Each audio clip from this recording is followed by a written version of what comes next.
Welcome, welcome, welcome. It's that time again, folks. Time for the world famous motion picture Retribution Power Hour, presented to you by the illustrious Evening Brothers. Take it away, band.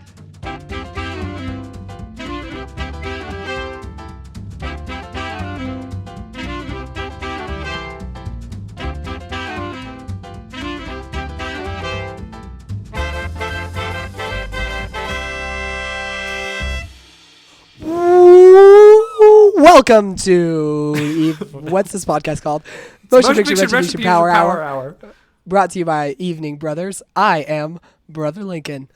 I am Brother John. And I am Brother Preston.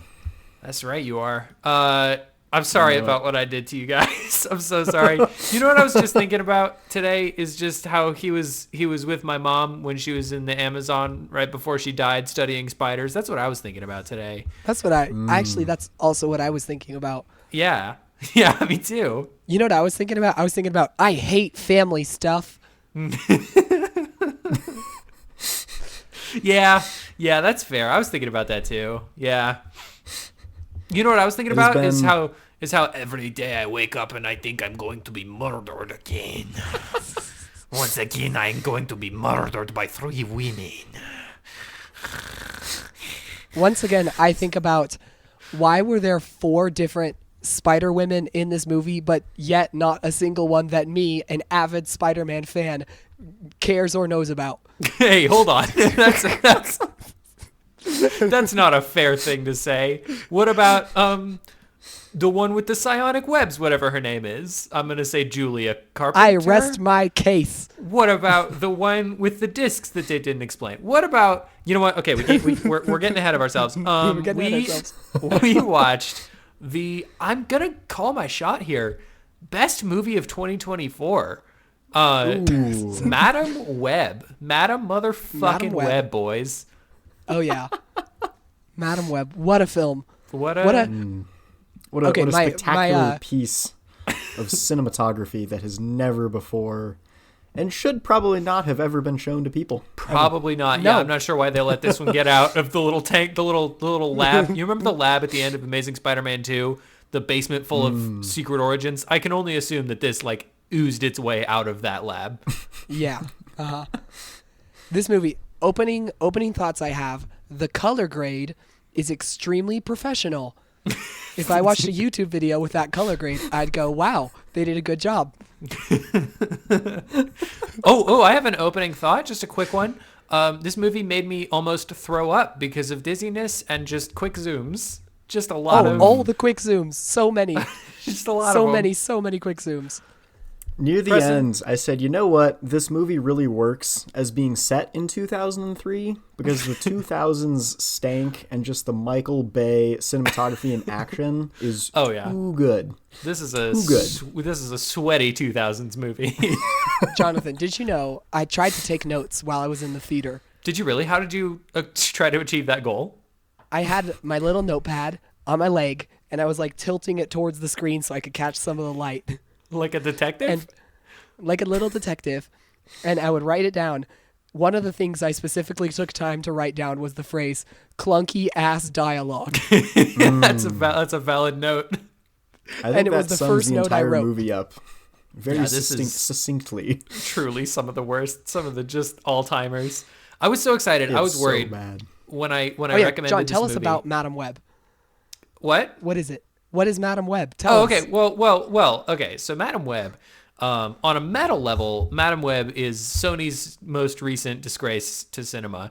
But the story of Badame Web is there's a guy and he kills some people for spiders, maybe, and I'm gonna breeze through it. Because there's a lot we're gonna talk about, I'm sure. He kills some people for spiders, including a pregnant woman. That pregnant woman is taken into the trees by a society of spider people. And for one fleeting moment, I thought, is this movie going to be insane enough that I love it? That it's my favorite movie? That passed very quickly. Nope. But I thought for a moment, when we see the weird Peruvian spider tribe, I was really excited.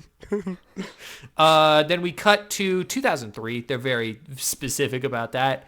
And we meet Dakota Johnson. Well, she's Cassandra Webb. Cassie No, Webb. we do not meet Cassandra Webb. We definitely meet Dakota Johnson. Dakota Johnson in a jacket that says Cassandra Webb on it. It doesn't. I wish it did. With That would a be name hilarious.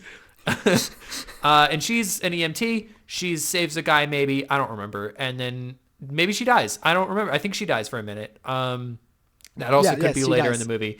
Anyway, she goes into a weird CGI dungeon. She learns that she can see some of the future. And then they forget about that for a little while because instead of that, we decided we're going to focus on Ben Parker, who's in this movie for some fucking reason. Played by one of my favorite actors, Adam Scott. He's so good. And he's honestly a great Ben Parker. Like, I buy that. He is. The second I saw him on screen, I smiled. And I was like, oh, yes. And then they called him Ben because Ben is his name in Parks and Rec. And I was like, this man... He's basically playing exactly the same character. Born to be Ben. And you know what? If I'm being honest with myself, if I saw this guy get shot in an alley, I'd probably go on just like a revenge spree. Yeah, I would definitely blame myself. Yeah, it'd be my fault, power probably. And responsibility. I think we'd all blame you because you were the one holding the gun. No, that would be. Yeah. With great power to shoot people comes great responsibility to not shoot people. to make a Spider-Man. Yeah. So anyway, I don't know. She does some stuff. They meet. They're going to a baby shower. None of that matters. Who gives a shit? We learn that she is so averse to any human connection that she just won't talk to anybody. She makes no friends. There's a small child who comes up and says, "Here, I made a drawing for you." And she looks at this kid like it's got the plague. And I think that's just tremendous. Because it's so clear to me that they started this with like, okay, we know where she's going to get at the end. What's an arc? What's the opposite of that so we can give her a character arc? And the opposite of where they want her at the end is someone who can see and is nice. Or mean, is a mean person. So then, I don't know. I think after that, the order of this movie is so confused in my mind. I think after that, we get into, is that where we meet Ezekiel again? Yeah. Well, Ezekiel Sims, there's a very awkward like make-out montage where he sleeps with this lady, and then he has a very cool apartment. In a very cool looking apartment. My man has a dream where 3 spider women from the trailer. You've all seen the trailer. You know, the bits from the trailer. It's those. And they kill him for some reason. That's never explained literally at all at any point in the movie. Kind of a running theme, actually, things not being explained on any level whatsoever. But he sees these people. Apparently, he explains to this lady in quite a bit of regularity. He sees these 3 women who murder him in the future, and he's trying to pre-murder them. A thing he just tells, like, if I had gone out with somebody and then the next day they were like, hey, so I'm trying to murder people. My first thought wouldn't be like, oh, tell me more. I'm in a comfortable bed. Let's hear some more about it. But she does. And then we find out that she's working at the NSA. He kills her for some reason. Again, it doesn't matter. We jump back to Cassandra Webb doing some stuff. Don't remember. Maybe this is when she finds out that she can see the future for the 15th time. She's trying to like do CPR on a guy, and she keeps getting these visions. That's what it is. Keeps flashing forwards. Yeah, and she sees that this other guy, somebody that I assume we're supposed to have met earlier in the movie, and maybe we did, I don't remember. But she sees this guy die, and she goes, hey, don't get in that ambulance, you're gonna die. And he's like, you just have trauma. And she's like, no, I think you're gonna die. And he's like, don't worry about it. And then he dies. Yep. So she can see the future, she figures that out, and then the next scene she decided that she didn't figure that out, and so she sees a bird die, and she saves the bird's life. She actually does, I think, more work to save this bird than she did to try to save that guy. Yeah, she did. At some point in there, she meets these 3 random teenage girls. I think it's on the train. Again, I really don't remember. And then a different movie starts. And then a different, completely separate, and I would dare to say quite a bit more interesting movie starts to happen, where Ezekiel Sims, dressed in a Spider-Man suit that we've never seen and there's no reason for it, he is trying to kill them for some reason. Again, from their perspective, they really don't know. From his perspective, I don't think he really even knows, because I feel like if some guy came up to, like, really any teenage girl, but like especially these 3 specific teenage girls, and said, hey, I'll give you I don't know, conservatively $1 million to not kill me in the future, sorted. He'd be fine. All of his problems would be solved. Anyway, that's not the point. The point is, he tries to kill them in a train station. There's a scene that I think is probably the most interesting in the movie. I'm sure we'll talk about that. They go to the woods, then they Cassandra Go to Webb the diner. Cassandra decides, I'm gonna go Cassie. Dakota Johnson decides to leave them for exactly 3 hours. Don't know why she says it so specifically. They get bored almost immediately and go to a diner. She sees the future. They're gonna die again. So we have another interesting scene that I'm sure we'll talk about. After that, this is where, and I feel like you guys are going to be surprised by this. I'm a little hazy on what happens exactly, other than I think she has some sort of weird meeting with Ezekiel in her mind. She has a dream meeting. She has a dream meeting while she's sleeping at the motel. That's what it meeting is. With Ezekiel, and he's like, "I'm going to catch those girls," and she's like, "Nuh-uh. No, you're not." Oh, shoot. Sorry. I accidentally just acted better than she did. Yeah, that was too good, actually. That was too expressive. She says, no, you won't. I'm acting. You're not going to. They're important to me. They're important to me now. A woman who said that she hates attachments and is now forced to be the steward of 3 teenage girls. And not 30 This almost seconds adds earlier up to was going to something, walk out don't the you door and think? completely leave them. Yeah. Yeah, and kind of did a couple of times. I'm pretty sure. Very much made an effort to leave them. Yeah, the number of times she just abandons the girls and is like, they'll be fine. And then they really are fine. You're like, why do they need so much protection? Well, and really, like, protection is such a fun word for what she's doing for them. She's sort of like hanging out. Monitoring. She's hanging out and hitting people with cars. That's kind of the two things she does in this movie. You're not wrong. Where were we? They're in the diner. With them. Then she goes to Peru or Ecuador or something. Oh yeah, she goes. Peru. She goes. Hey, you guys are gonna be fine for a full ass week, right? And they're like, yeah, I don't see why not. So she leaves them with Ben, and she goes to Ben. Peru. Gotta love Ben. Must love Ben. And she goes to Peru. She immediately finds the unfindable spiders, and then the spider people are like, "Hey, you want to chat?" And she's like, "Sure do." And then we find out not the spider people. A single spider person. a spider person who looks nothing like the other spider people is like, "Hey, you want to chat?" And she's like, "Sure do." And then he takes her to a pool, and he goes, "This is where you were born," which I would be 100% freaked out by. I think. I think so. That would really throw off my week. And then she kind learns, of well of souls herself in there. She sure does. She learns she has superpowers, but they're pretty vague and kind of bad. And you might think, now this would be a point where the thought might cross your mind if you were writing the script. Say, if there's no good powers and interesting things that she can do, should we be making this movie about this non-interesting character who doesn't do anything interesting? And Not only that. If there are variations of this character with good powers and interesting things to do, why are we making it about the least interesting version of this exact character? Obviously, Lincoln, because we need room for sequels. We can't start with her being interesting and good and fun to watch. Where will we go? It's the old Amazing Spider-Man 2 approach. It's the old classic, the classic Amazing Spider-Man 2 that definitely didn't fail them 100 times. The old this movie will take a hit to set up the franchise. So guys, franchises are built on movies people want to watch. That doesn't make any sense. Franchises are built on movies. That's it. Just movies. Franchises are built on offhand references to other properties. You look at the Dark Universe that they definitely didn't just make one movie of with Tom Cruise and then immediately abandon. Okay, finish the movie, John. Oh yeah. Okay, so where were we? Mary Parker powers. Mary Parker is in New York and she's going to have a baby. And for some reason, everyone in the house is like, well, we're all going to go. Even though... Yeah, why did they all get in the car? Nobody's noticed us yet, but no, we're going to go. So they get in the car. Ezekiel Sims finds them. Cassie realizes that, like, oh shit, Ezekiel's going to get him again. So she hits him with a car again. And there's some sort of chase. They go to, like, I can only assume some sort of Pepsi and fireworks factory. I'm not sure what's up with that. I'm sure we'll talk about that. There's a fight. And they kill him. They kill him until they decide to do another thing with him, probably, because who knows. And then we jump forward a little bit, and they're all one big happy family because they each conveniently don't have families. And Cassie dies again in the water, which is too many times for this movie.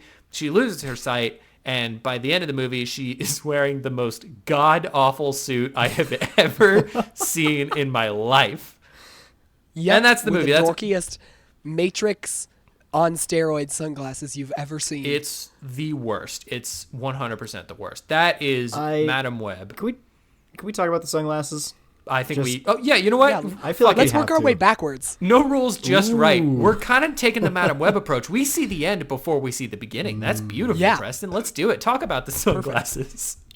It was so, the sunglasses were almost distracting enough that I could almost ignore the terrible dialogue and terrible acting.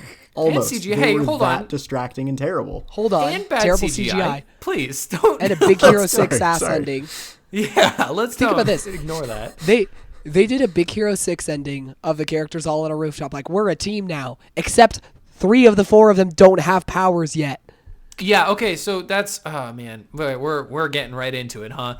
Before we get into the powers thing, because I really do want to talk about that, Preston, you are 100% right. Those are some blinding sunglasses. Honestly, that whole, So bad. when I saw that she got blind, my first thought was, hey, this movie has done just adequately enough of a job to make me interested in this character and some of these other kind of auxiliary characters that if they did a sequel where she was wearing, because she's got like a classic suit where she's wearing like a red bandana around her eyes, I was like, if they do that, that's a cool look. I don't see why that wouldn't work. Let's go for that. I would actually watch a sequel to this movie. As dumb and bad as this was, I would watch a sequel to this because I'd be interested to see what they do. And then the sunglasses come out and I go, fuck no, I can't see any more of this. We're done.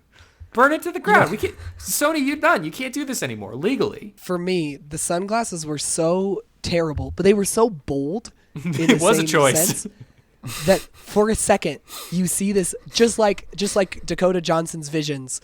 You see this vision of what if this movie had been made in 2003 and they had actually just gone for it in every sense of the word, and they actually went for like the comic book accuracy and the campiness and the style, and you think that would it have been better? Maybe. Would it have been watchable? Yes. Hell Way yes. more. It would have been watchable. It would have been like interesting. You would have wanted to see what happened. Dare I say, it would have been the equivalent of Blade nowadays. It would have been like Blade or It would have been, Daredevil. Real Blade-ish. Or like there could have, like, movies used to have style. Like there used to be style. Why is there not style anymore? Hey, this has a style. It's just No, not it good. doesn't. It's not any It doesn't good, have but a style. it's got style. No, it doesn't. It does Lincoln, not. you must have missed that she was in a wheelchair and had the glasses. No, that's what I'm saying. Those last could- moments are the only moments that have like bold choices. That is true. I will say when that moment hit, I do feel like I kind of had an out of body experience where I was like, is this a different, have they started some other movie? Like, have they started playing a different, perhaps better movie? I don't know. Cause it doesn't feel like anything that's happened up to this point. Well, at least a more interesting movie. At least a movie with some like something to say, something to talk about. Okay. I want to talk about Dakota Johnson first. Great. I will lay all my cards on the table and say that I could watch Dakota Johnson like bake a pie. Like I think she is like, I don't know, just something about her, like her expressions in her face. I just like am into it. I'm like, I see you. I'm Now, here for it. can I ask a clarifying question, Lincoln? Yeah. Is it because she's like a pretty human person, or is it because you just have this weird like affinity for awkward, uncomfortable moments? What's sort of the cause of this? Kind of exactly 50% each. Okay. I mean, that's I fair. think she's very attractive, and I also kind of love. There's something so charming about watching someone be a complete dork on screen. Like, there's something kind of irresistible to me about that. Well, especially when like the movie is consistently trying to sell you as like, this is such a cool moment for this character. What a cool character. Oh yeah. Yeah, to me, Dakota Johnson's performance rings like they took like an accountant in Sony Pictures, and they're like, "Oh, you match the look. Come here. And she was like, I have no experience. I have no idea what I'm doing, but I'm going to try my very best. So the whole time you're watching it, you're like, Dakota, you can do it. Dakota, come on. Act. You can act. I bet you can. Like, I don't know. There's just something, there's something charming about watching someone try really hard, even if they don't succeed. She really is putting her all into this. I would actually say that applies to most of the cast for this. I feel like Sydney Sweeney really giving it her all, really going for it. Is it good? Really giving it her all, nose and below. Her eyes are not really giving much. Is it good? No. Does it work? Absolutely not. But she is really saying those lines. She's definitely saying that. She's definitely moving to her spot and then staying there when the director says stay there. Here's my question: did they just hire all terrible wooden actors so that none of them would outshine Dakota Johnson? And somehow it's still a pretty close race, huh? I think it's a race to the bottom, honestly. They hired Adam Scott, who's like one of the most like naturalistic, just like really easily charismatic actors of like, TV. Oh, yeah. You can't tell me that anytime Adam Scott was on screen, you didn't go, oh, okay, I can watch this. I can make it through this. I can watch this movie. Make it through this. He's just a charming guy. He's just a like delightful presence on screen. I've really never is. seen him in something that I didn't enjoy watching him. Have you guys heard the theory that Sony is tricking people into believing that they're getting into the MCU when they get cast for these movies? Because I subscribe completely to this theory. I think that it is almost a guarantee. The number of times that people will, like the people in Morbius or say this, when the movie gets announced or a trailer comes out, they all tag Marvel Studios in the thing, and they're all like, wow, can't wait to be a part of the family. And then there's just in this weird, awkward side cousin. I think that's entertaining. I don't know why. That makes me happy. I like that idea. I like the idea of Dakota Johnson saying, okay, this is it. I'm part of the MCU now. That's I gotta gotta really suck, act. right? I can't wait. Act so good. That, or the actors are also, like, they know that this is a Sony MCU movie, but they're hoping if they do a good enough job, eventually the Sony movie will get tied in.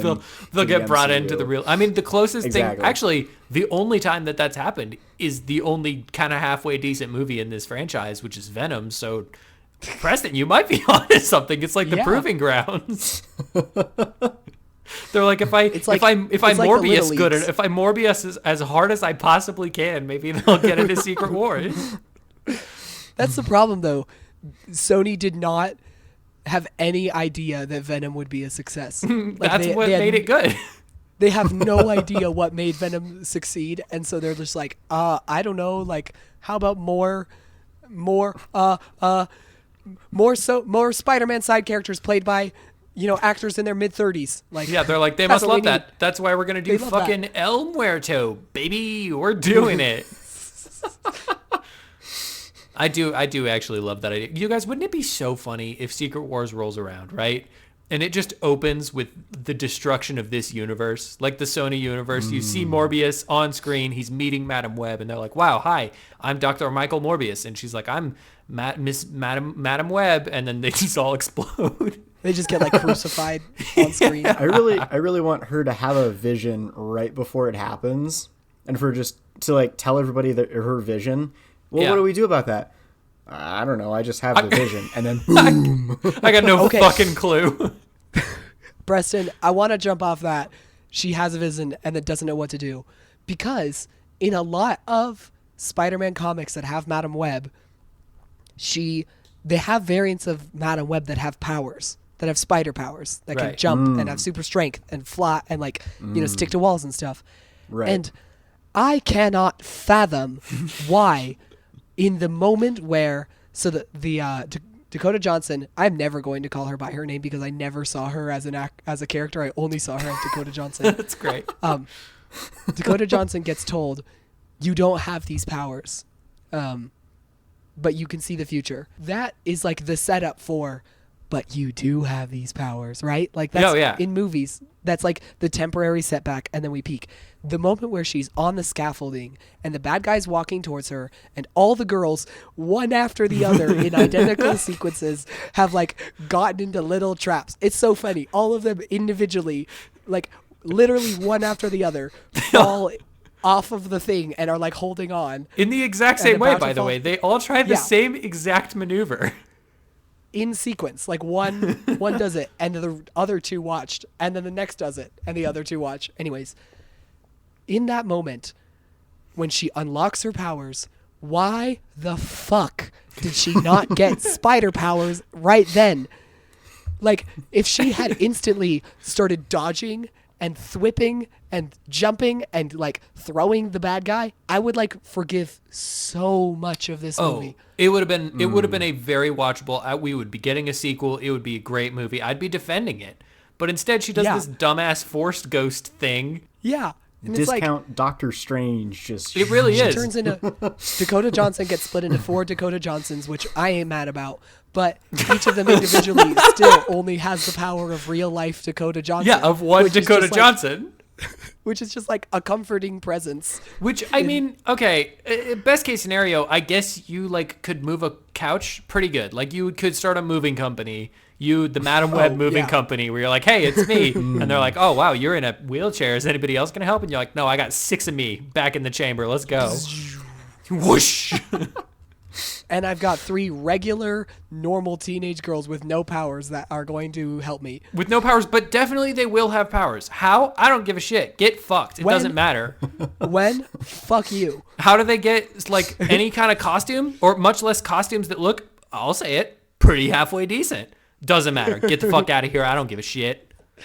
That's the most frustrating part, is when they have like little glimpses of like a much better movie that they didn't make. They didn't decide to make. It's just peppered all over this thing. Like Yeah. there was a little, just a tiny little moment with Ezekiel Sims where he's running around on a building and he does like a cool around the corner, grab the wall thing. And my first thought was like, wow, you guys could have made a Spider-Man movie, huh? Like you could have just gone ahead and made a movie that was good, or not do a Spider-Man movie. Do a movie about the 3 Spider Women. That would be something. At least we'd get to watch Or- something interesting. Think about this. Ezekiel Sims, Andrew Garfield Spider-Man, like him at that age is exactly the right age as Spider-Man to confront Ezekiel Sims and then learn about his like destiny as a member of like the Spider people. Oh yeah, it would have been perfect. And you could bring that in to your Spider-Verse thing. That Sony has such an opportunity here this year. I've talked about this. I do some YouTube stuff and I've talked about this in one of my videos, but the opportunity that Sony was presented with this year is, it's just a silver platter that they are spitting on and then throwing away, because they had It's the like- chance. They had the chance to tell us that, hey, Spider-Man is going to show up in one of these movies. My theory was that it was going to be Venom 3. I still feel like that might happen. And they had the chance to tell us that at the end of Madame Web, which would A, make people go see Madame Web, B, make people go see Craven because they want to see more of what's going to happen with Venom, and C, so many people would go see Venom. And instead of doing any of that, they just decided, no, instead we're going to just make a Madame Web movie, because don't you love Madame Web? Of course not. Don't you know who Madame Web is? Haven't you heard of Madame Web? It's like if you were playing poker and you saw a 9-year-old child next to you playing, and this 9-year-old child draws his cards from the deck and opens it up and has a full house, ace, king, queen, jack, 10. I don't know. That seems like what a full house is. I'm not Something sure. like that. some other cards maybe. No, that's he has a royal flush. Whatever the best house is, and you look at it and you can see over this kid's shoulder and you're like, you are going to win. All you have to do is hold these cards and then play them. And this kid picks up the ace and takes a bite out of it and throws it onto the ground.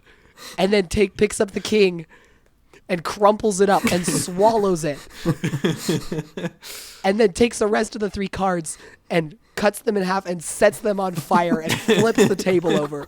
Like, you're like, all you needed to do was just make the stories that you already have the right to make. You have the license to make these stories. We all love them already. We just, guys, like, this is like if Neil Diamond did a concert and never played Sweet Caroline. Like, Neil, like, Sony, you have Spider-Man. You have the most popular Marvel character ever. Why don't you use him?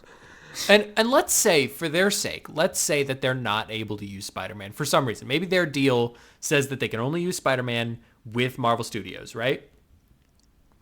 You have 100,000 other Spider people. Do Ben Reilly. Yeah. Cast Andrew Garfield as Ben Reilly and just keep going with that. Yeah. Nobody's stopping you. No one is stopping you. Like, what's with Madame Web Craven? Like, who read a Craven comic and was like, you know what? I want to see just this. Yeah, who read Craven. like Craven's Last Hunt and went, this is perfect if you just took out the cool guy in it, the good If one. you just took out the only reason that I'm reading this. Fuck it. Make a freaking Green Goblin movie. Like, Lincoln, stop giving them ideas because it's going to be Dane DeHaan, and you know that. It's going to be Dane DeHaan with his weird little ears, and you just know that they're going to do that. Please stop. Paul Giamatti Rhino movie. I'm calling it right now. I would fucking lose my mind if Paul Giamatti got his own solo Rhino movie. But here's the kicker, because this is what I think their whole running gag with Rhino is. Here's the kicker. You know, you don't see Rhino until the very end of the movie. Once again, you get a 2-hour movie of just Paul Giamatti being Russian, just kind of walking around doing some crimes. And then it's just like a drama that takes place in Soviet Russia. But it's not a good one. It's like a boring one, and they put bad jokes in it. And then they just at the tail, just at the tippy end, right at the end, he goes down into the secret lab of secrets, and he puts on the Rhino suit, and he goes, now I'm the Rhino, and then it ends. And then it ends. And it goes, the Rhino will return. The Rhino will return in Rhino 2. 15 more minutes of Rhino. Okay, this is another thing. I have such strong feelings about this movie. I do too. So like, Sony's whole problem, we talked about it really early on, is like the Amazing Spider-Man 2 problem, which is their movies feel like they're only designed to set up other movies. They're never designed to like make a compelling story in of themselves. Correct. But at least Amazing Spider-Man 2 had the common decency to have the main character walk past all the Sinister Six at the end. This Madame Web is like if Amazing Spider-Man 2 was all about that mysterious fedora-wearing scientist trying to design all the suits for all of the Sinister Six. It'd be A like great if the whole movie that we was would all just watch. about him. Do you guys remember a little while back, well, several years ago, right after the Amazing Spider-Man 2 happened, where Sony got hacked and a whole bunch of their plans got leaked, and that we all saw them and we were like, wow, an Aunt May movie, what a dumb idea. I'm glad that all got leaked so that they can try new, cool, better stuff. Kind of, I wish we got the Aunt May movie now. Preston, did you have anything? I feel like Lincoln and I have been really ripping this one a new one. Did you have anything? You know what? I appreciate this because as not as much a student of comics as you guys are, and also what a kind way to say that. Having not heard of Madame Web, it makes me feel slightly better knowing that you guys had also not really heard of her and not really cared. Well, makes no, me feel she's slightly not that better. She is Because- like designed to be a side character. Yeah. At best. She's She's designed kind of a side to character be like in her own movie. She really is, isn't she? Even her own movie is like, oh, but wouldn't it be cool if some of these people had spider powers? But the movie doesn't actually ever give them spider powers. I'm so fucking upset about that. It's Yeah. and they totally set this up as like, oh, we're gonna have this, new family dynamic. It's gonna be fun. It's gonna be great. Everybody's gonna get their really cool moment. And instead, we just get 20 minutes of Dakota Johnson yelling "duck" and "move" while It's some so little bad. fireworks No, go off. she says and some "get stuff down." falls. She says "get down" so many times. It's such a boring, like, do you guys remember that Nicolas Cage movie Next, where he can just see a little bit in the future and then or maybe it's Knowing, I don't remember. Anyway, whichever one that is. No, I think you're thinking of Clicker. I think that's what it is. Oh, sorry, I'm thinking of Garfield, A Tale of Two Kitties. My bad.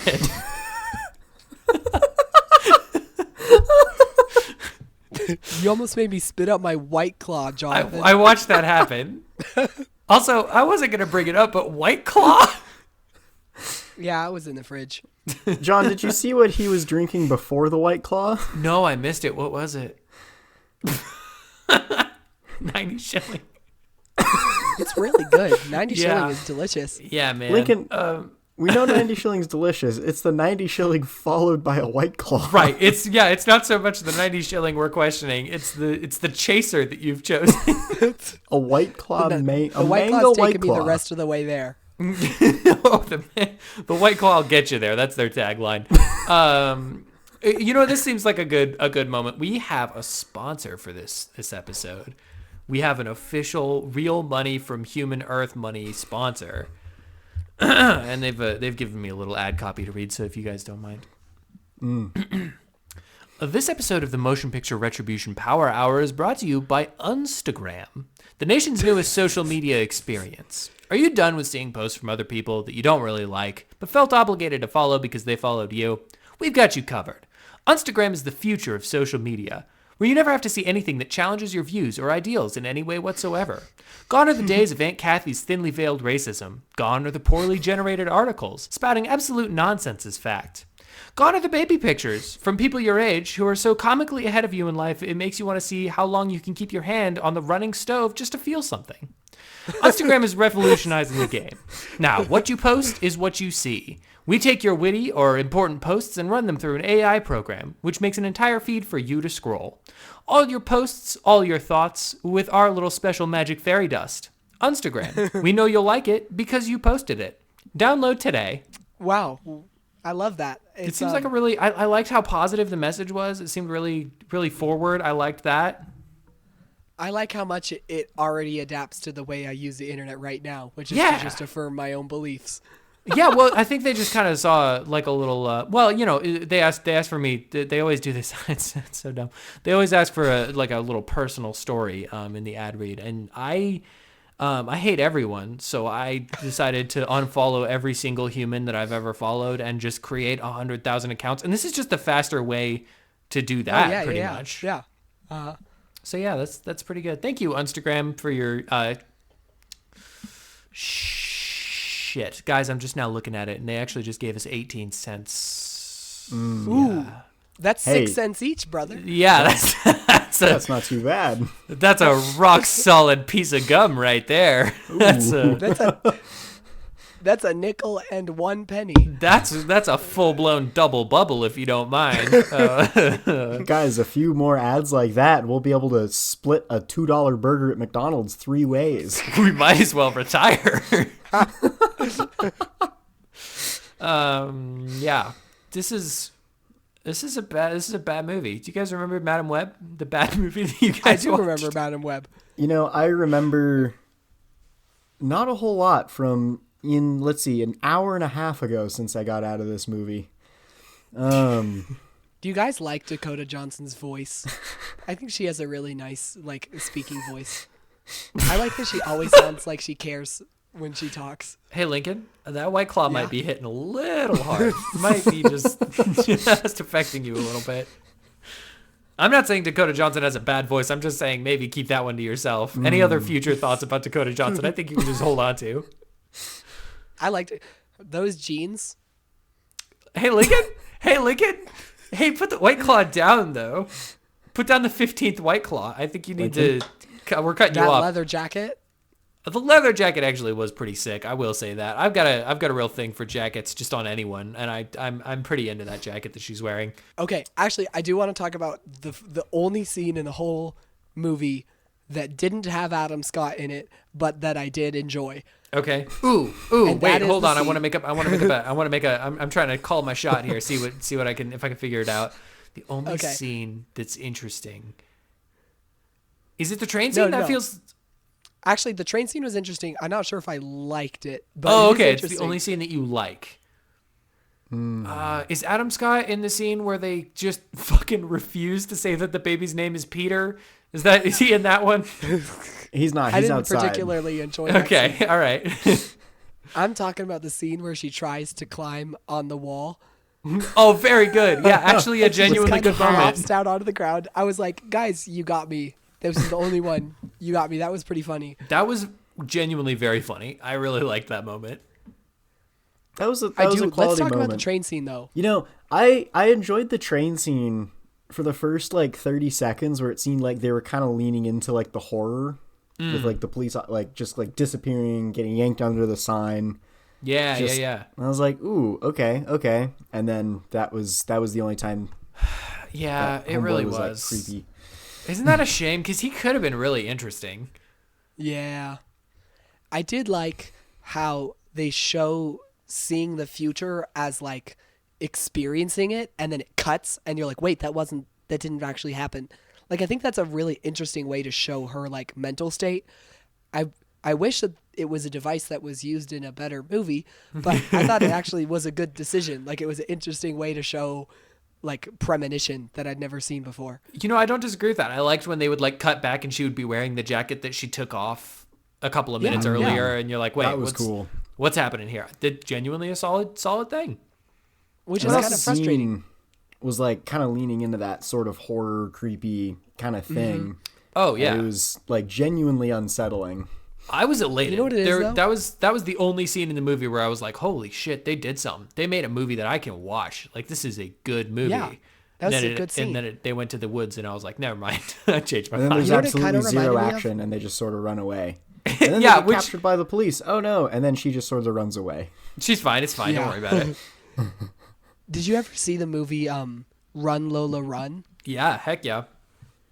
There was a little bit of that in this movie where like she intersects with a character and then it like zooms forward into the rest of their life. Yeah, Like- just a tiny little, just a tiny little bit of like artful decision making.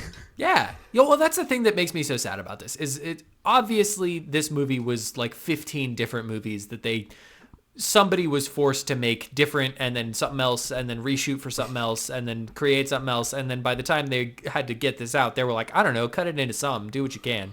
It's a shame to Yeah. me because there are little moments. All the like when Ezekiel is doing his Spider-Man type stuff, all of that is good.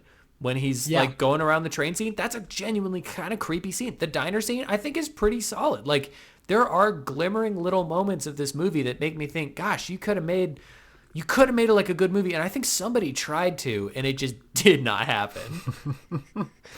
Or lots we of know people that. tried to, and they didn't just try on the same thing. Everyone tried to in 100 different directions. In a different ways each, yeah.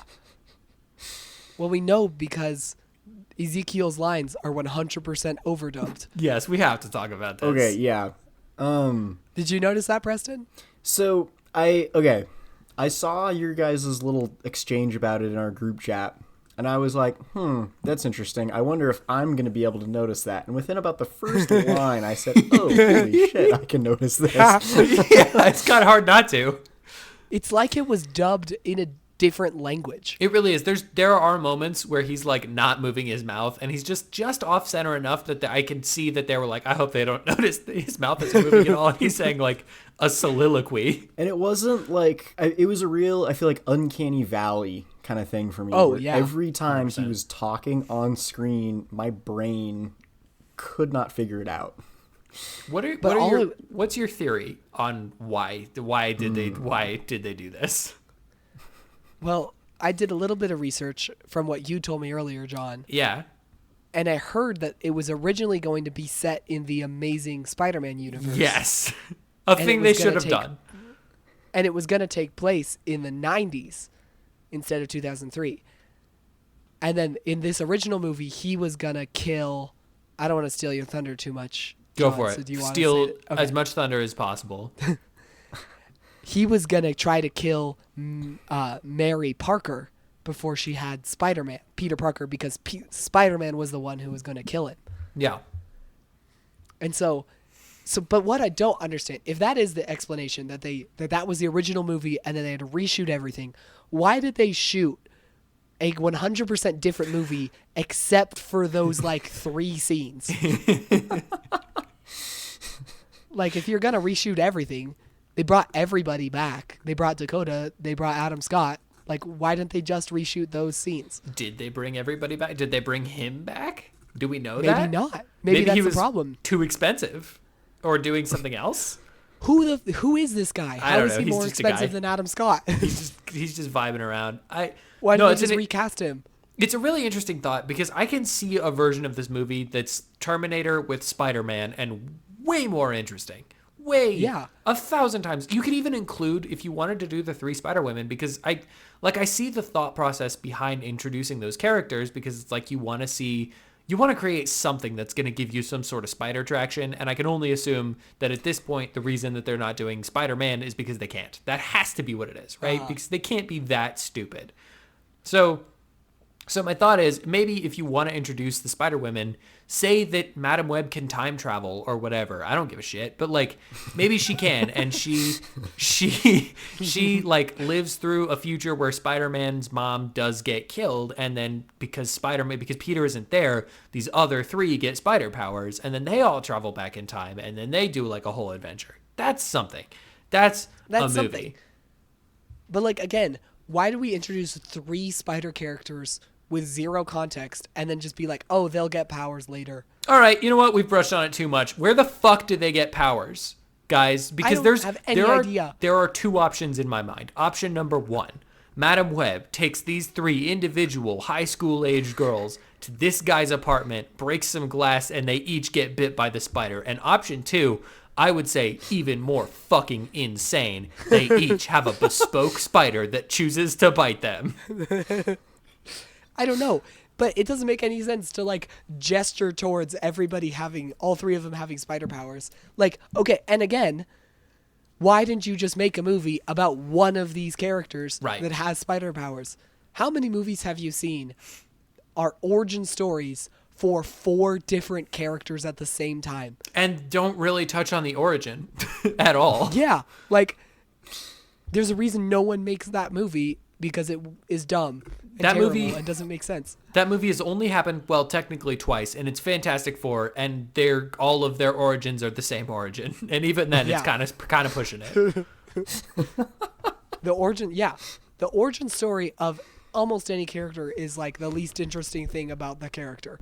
Yeah, it always is. Why is it like, yo, let's do 3 of them right now? Also, if you're gonna cast somebody like Sydney Sweeney, because leading up to this, the only thing that I saw positive about this movie was people being like, well, I do like Sydney Sweeney. Let's see if she's good in this. Do her movie. Do a movie about her. She's an okay character. I think if you gave her more time to have an actual arc that isn't just like, well, whatever you guys want, I don't know, I'm not a human. Like, that would be great. Yeah. Like, all this whole movie is just a collection of different better movies that were ignored. Yeah. And swept aside. Speaking of characters, why is her character math? Why is her character I can do some math? She's wearing a shirt that says I eat math for breakfast. Why give her anything? I would buy that shirt if I saw it. I know you would. That was actually one of my first thoughts. Was like, that seems like Lincoln. That's a Lincoln shirt for sure. I'm surprised you don't have that shirt already. I don't know. I really don't know. He went home and he made it with Sharpie. Okay, I actually have something to tell both of you about this movie that I realized earlier today, Bro, we know that you like Dakota Johnson. You can stop telling us. You can let it lie. I don't know. Yeah. What if Dakota Johnson had the math t-shirt on? I would like it even more.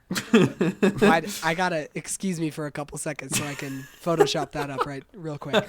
Oh, that's not where I thought that was going. Yes. Okay. No, I really turned it around in the last four words there. You saved that one. That was close. Okay. I realized that there's a book that I've read by C.S. Lewis called That Hideous Strength. Okay. And it's a sci-fi book. And the main character, her name is Jane, and her main personality trait at the beginning of the book is that she doesn't want to get roped into things. She doesn't want to get too involved. She wants to be her own person. She wants to be independent. But the thing that's getting in the way of that is that she has premonitions about the future. Mm. So it's this movie. But it's like a great character arc. And so I'm trying to think right now what is about this character, Jane, that matters, that makes me that's not there for Dakota Johnson. And you know what it is? It's that she actually has to acknowledge herself as part of a larger world. Like, a character who doesn't want to get roped in doesn't change by being forced to do a bunch of stuff that she doesn't want to do. She changes by realizing that she is important and that other people need her. I don't see how that applies to this movie. This is a perfect Yeah, that's exactly what they did with this, because she did that big bad CGI web. I don't know if you remember that. All right, actually, you know what? That's another thought that I had. Lincoln, I'm gonna try to bounce off your point here. I like what you're saying. It's too smart for me, but I like it. Madame Web in the comics, as far as I know, and in like the cartoon, and every iteration of Madame Web that I have ever seen, she is a multiversal person who reaches out to spider people and is like, you're part of a multiverse, and they go, what? That's crazy, man.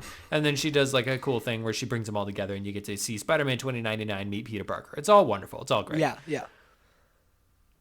How did this movie not end with anything like that? Like how is this not the origin for her learning to be able to do something like that? And then she goes and is like, maybe you could make an argument that like if they were dumb enough to set the movie in 2003 and not do the math for whether or not that made any sense. Maybe you could make the argument for that. But then have a post-credit scene be her reaching out into the multiverse with her mind and seeing Venom or anyone. Or Spider-Man No Way Home. Or, yeah, perhaps a Spider-Man. Yeah, like literally just take footage from Spider-Man No Way Home and have her, yeah, that's exactly what you could do. And just have her be like, ooh, this is interesting spider people. I'm so upset about this movie. It's so, but also, okay, here's the other problem. And this is the thing I haven't really expressed yet. I really enjoyed this movie quite a bit. Like, it's so bad and horrible. And it's like, it's truly one of Sony's worst. I loved every second of it because it's unfathomable to me how we would get this far in this series. What I love is I've seen it in a lot of Sony Spider-Man universe movies. It's all this like pointing at cinema in quotes. Like, guys, is this cinema? No. Is this cinema? What if we zoom in and out really quick over and over? Is that cinema? Yeah. It's like, oh, what if we have the main character die? Is that cinema? Oh, it wasn't. Oh, shoot. What if we do a bunch of jump cuts? Is that cinema? Is it cinema if we have him do a Kamehameha of bats? Is that cinema? Is that cinema? What if we have a slow-mo shot of a spider and then we rack focus to two people kissing? Is that cinema? That could be cinema. That might be cinema, guys. Yeah, doesn't it kind of feel like not Madame Web, Mark Webb? Doesn't it kind of feel like Mark Webb made Amazing Spider-Man, and then everybody was kind of like, "Wow, that's a pretty solid movie. That was a movie. You made something really interesting." And then Sony was like, "We can make interesting stuff too without him. We can make interesting stuff at all." You know what's interesting is the Green Goblin throwing a lady off a clock tower, and Mark was like, "What?" Or I mean, that's not really my movie, and they're like, "It is now. It is now, bitch." Now give us a kiss. Isn't it just like it's so sad to me because they have the opportunity to be the most successful, literally adapt like Spectacular Spider-Man, the cartoon, adapt each one of those episodes into a longer form movie or one of the arcs into a longer form movie, and you're good. Oh, it would be incredible. How much I would love exactly that. It would be so good. It's like it's so clear what they should be doing right now, and apparently no one sees it.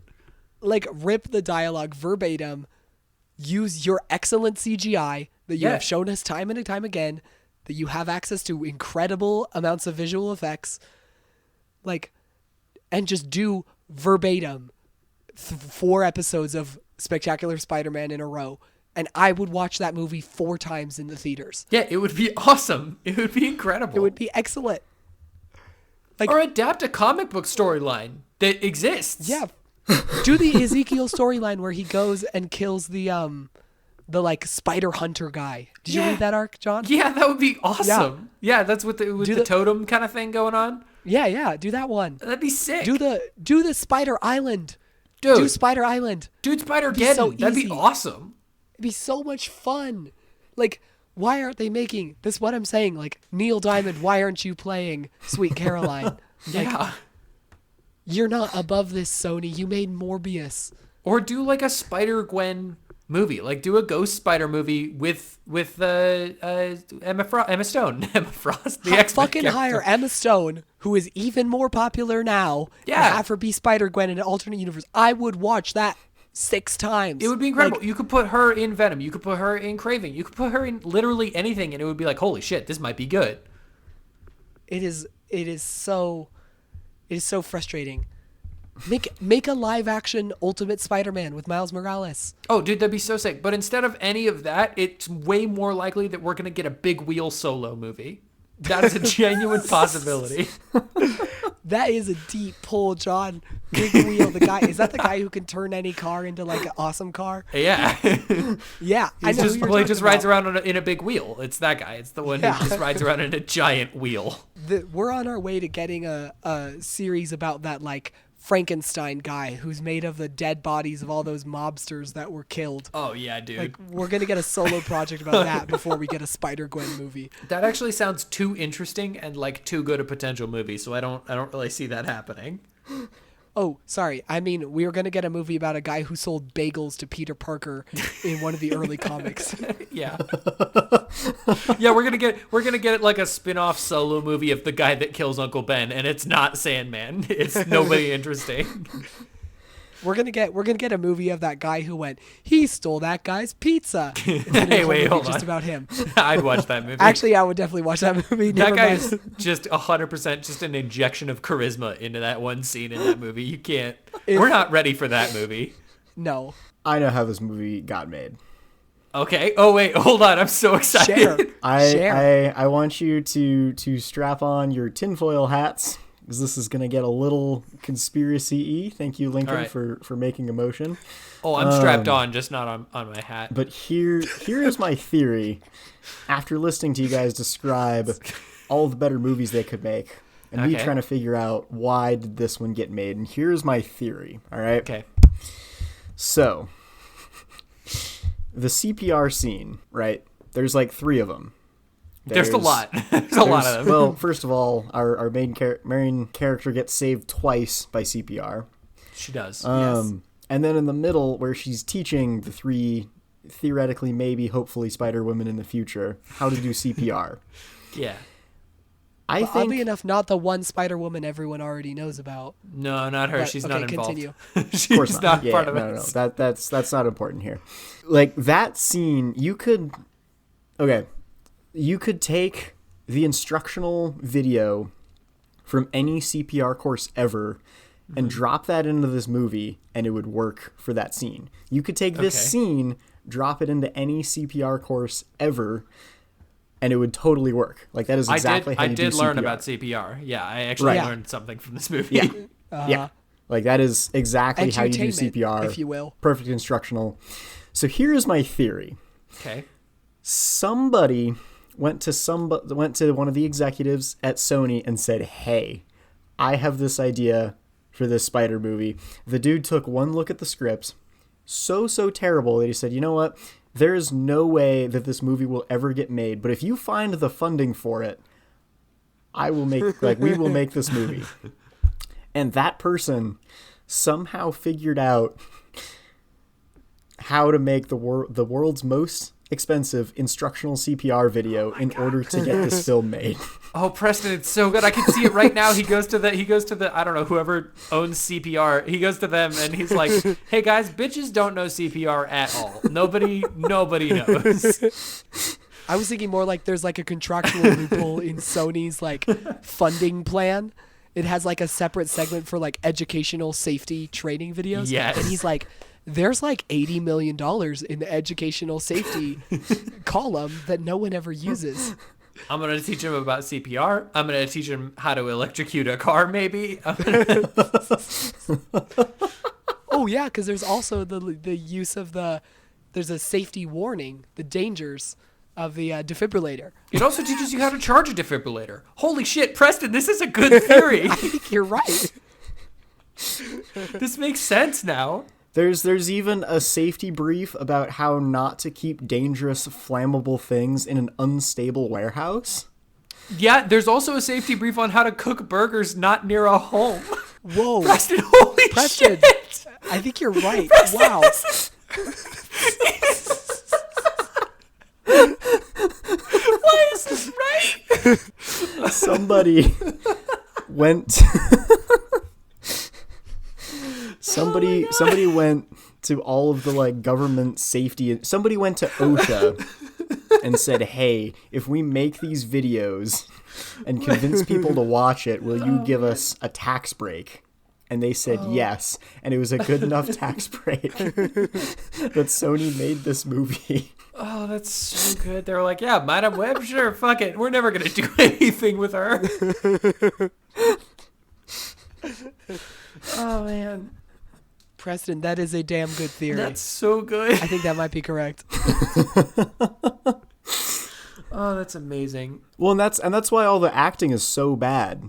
Is because in all of those instructional videos, the acting is garbage. And they said, oh, if it's good acting, it won't look like a safety video, and they'll pull our funding.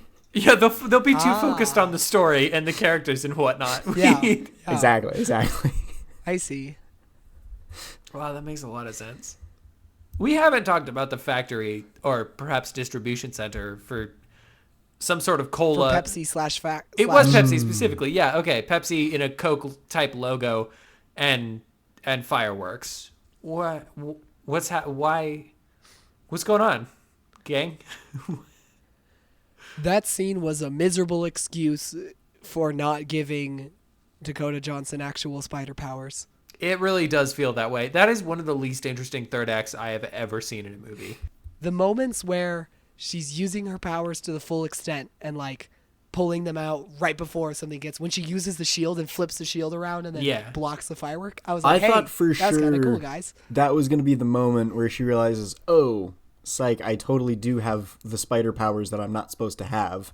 Yeah. Yeah. And then they do absolutely nothing. There's like 3 moments where you get just a glimpse of, hey, how cool this would have been if everybody had spider powers. And then she throws the shield away and throws away that moment with it. You know what I was thinking? When her hand got grabbed by Ezekiel and then the venom went into her hand, the movie put a lot of attention onto her, like, still being bothered, but it showed every other character who had gotten bit by him dying, so I thought it was going to, like, activate her powers. Yeah, that would like, make sense. She's That'd already be been exposed to the spider, That's so what I thought, when too. she got the venom, it was like awakening her powers inside instead of killing her. But turns out she was like, oh boy, that sure hurt. Yeah, that sucks. I gotta teach these kids CPR for no reason. I love that scene with the 3 where they each individually attack him, because I've never seen a movie make a statement that I so agreed with and so disagreed with. That statement being, wouldn't it be nice if these people all had spider powers of some sort? And the movie is like, oh man, it'd be so cool if they had that. And I'm like, yeah, it fucking would, movie. It would. Yeah, it would. Like, I agree with you. Yes. But you could control that. Like, you had that choice to make, and you just didn't. Like, I really don't know what they're worried about. Like, are we gonna be like, oh, it's too unrealistic for in this movie with, you know, time travel and speed ramping and zoom cuts and like, it's too unrealistic for 3 people to have spider powers in our universe in which the Across the Spider-Verse was like a massive critical and commercial success. Like a movie that they fucking made, by the way. Sony made that movie. It's so good. That's what And I it's don't so understand. Is how could they make Across the Spider-Verse, which is one of my favorite movies, and also somehow make this? One of my Same I agree. characters, One of my same favorite opportunities. movies. And not only that, but like one of the best Spider-Man movies of all time. And then they're like, or we could just do this dog shit. Because Across the Spider-Verse has fucking Spider-Man in it. It turns out. Like, we're not reading Spider-Man comics for the villains. We're reading them because it says Spider-Man on the front. Yeah, the villains are just something for him to punch. We're not like, I don't, there's a big stack of comics over there. I do not pick any of them up and go, ooh, I hope Badame Web's in this one. You know what's funny though is this movie had the opportunity to change that. It really did. Like nobody cared, nobody gave a shit about the Guardians of the Galaxy when that movie came out. So many people were just like, it was some random space people, not really a team I care about. And then now they're a huge seller. They sell a bunch of books, their movies, their TV shows, like they're doing great. This had the chance, the opportunity, and every time Sony puts out one of these movies, it has the opportunity to make this a character that people care about and want to see more of, and they just don't do it. They just don't. Which, you know what? The idea of a character who wants to be independent but then has premonitions of the future that kind of tie her into a larger universe is a movie that I would watch in even outside of a Spider-Man context. 100%. Like, that's an interesting premise. A character with visions realizes that her destiny is to protect these people that she has no business protecting and is not qualified to do. Like, that's a movie right there. Like, even if it wasn't a Spider movie, why don't you just make the movie that you made? Like, why don't you actually commit to the story that you tried to make? Yeah. What a good film. Does anybody have anything anything else that they wanted to bring up? Any other major topics? And or what is your reasoning for why you think I chose it? I think you chose it because you just knew that a Sony because I had a premonition movie. Yeah, I think you had I think you fell off a bridge and died and saw a premonition of me furiously trying to scribble down notes in my little notebook in the movie theater. Preston, do you have any thoughts on why it is that I chose this? I think you chose this movie not because you had a premonition, but because you looked back at all of the other Spider movies that Sony has made and made an educated and informed guess that this was going to be dog shit. To be fair, you were correct. It is a pretty safe bet. Unfortunately, it's neither of those is the reason that I chose this movie. Well, it's kind of Preston's, and a little bit it's Lee's. So the reason that I officially chose this movie is because there was a quote about 2 weeks ago from Dakota Johnson that she says she hadn't filmed a lot on blue screen before, and she said it was, quote, absolutely psychotic filming this movie. And then this is the quote that got me, the one that made me go, oh boy, we're in for it. She says, quote, and this is before, by the way, before the review embargo came out, before the movie came out, before anybody had seen it, she says, direct quote, I don't know if this is going to be good at all. This is when she should be saying, like, this was the best thing I've ever been a part of. This is when she should be like, man, I'm so glad that I got the opportunity to be in this. And she says, I don't know if it's going to be good at all. You could feel a little bit of that doubt. I think, every second of this movie, she's like committed, but also like, you really want me to say that? Okay. All right. I mean, I can. Okay. I will. You're paying me. Cinematic equivalent? We getting into it? Cinematic equivalent. Yeah. This is the cinematic equivalent of drinking a glass of water that is like too cold. Like you put too much ice in it and it kind of like burns your mouth a little bit because it's so cold. This is the cinematic equivalent of going to buy like a board game and then you realize that it's the expansion pack and you don't have the original game. This is the cinematic equivalent of having a light that's connected to multiple switches, and no matter how many switches you flip on or off, you can never get the light to turn on. That's so good. It's very good. This movie is the cinematic equivalent of hearing a song by a band and really liking it, so you go back to that band and try listening to all of their other songs, and none of them are good. No, yeah, it is. Wow. That's really good. Alternatively, this is the cinematic equivalent of hearing a song once, really liking it, and never being able to find that song ever again. Yeah. For the rest of your life, you're like, I vibed with that song. I wonder what it was. This is the cinematic equivalent of filling up an ice cube tray and forgetting to put it in the freezer. Just leaving it on the counter. Yeah. This is the cinematic equivalent to when you forget to put in your retainer for like 3 days in a row, and then on day 4 you put your retainer in and it like has to readjust your teeth a little bit, and so it's just like trying to power through that like couple hours of pain. This movie is the cinematic equivalent of going to a restaurant when you're super hungry, really enjoying it, and then going back another time and realizing that the food is not good. You were just really hungry. Just hungry. This movie is a cinematic equivalent to getting your pants zipper jammed in your underwear. This movie is the cinematic equivalent of just the movie yesterday. Actually, it's very, very much like the movie yesterday. This movie is the cinematic equivalent to seeing a stain on the counter and trying to scrub it off, and it just won't come off, and you have to accept that this is just part of your counter now. Do we do it? Did we get them all? I think we got it. I think we got some good ones in I there. think so. Yeah. Okay. Your next movie. Oh yes. We watched Twilight, and then we watched whatever the fuck Preston's movie was called. Something about space. scars or something. After Earth. No, Rebel Moon. That's what we watched. Oh. We watched Rebel Moon, which came out like a month ago, 2 months ago. Then we watched Badame Web, which came out like yesterday. And if we keep going on this trajectory, we're going to watch movies before they come out. Future movies. Future movies.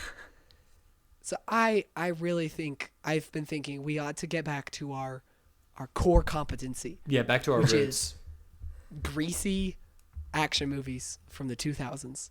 So that is why, with a heart full of love, I am forcing you to watch with me Lara Croft Tomb Raider, starring Angelina Jolie.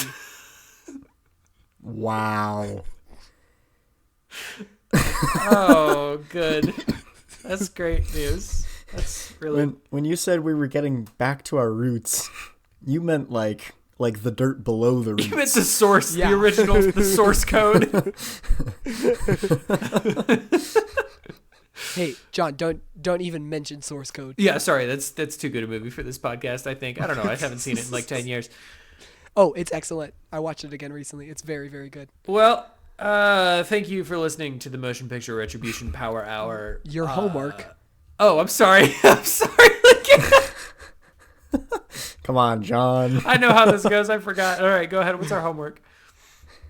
Your homework is to pitch to me a reboot of Lara Croft Tomb Raider based only on what you see in this movie. Not the games? Not the games. Or the actual reboot they did? Yep, not that one either. They're rebooting it again. It was pretty I bet, good, though. probably. Pretty okay, the reboot. You sure you don't want to watch that? Nope. I'm sure. Okay.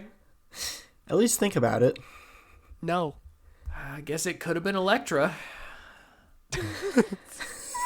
Well, now, thank you all for listening to the Motion Picture Retribution Power Hour. I have been Brother John, and I was in the rainforest with some spiders or something right before my mom died or something like that. Which wasn't I in the have been movie, Brother by the way. Lincoln. I'm really upset about that. That line wasn't in the movie. I have been Brother Lincoln. The peptides in here, they like supercharge your cells, man.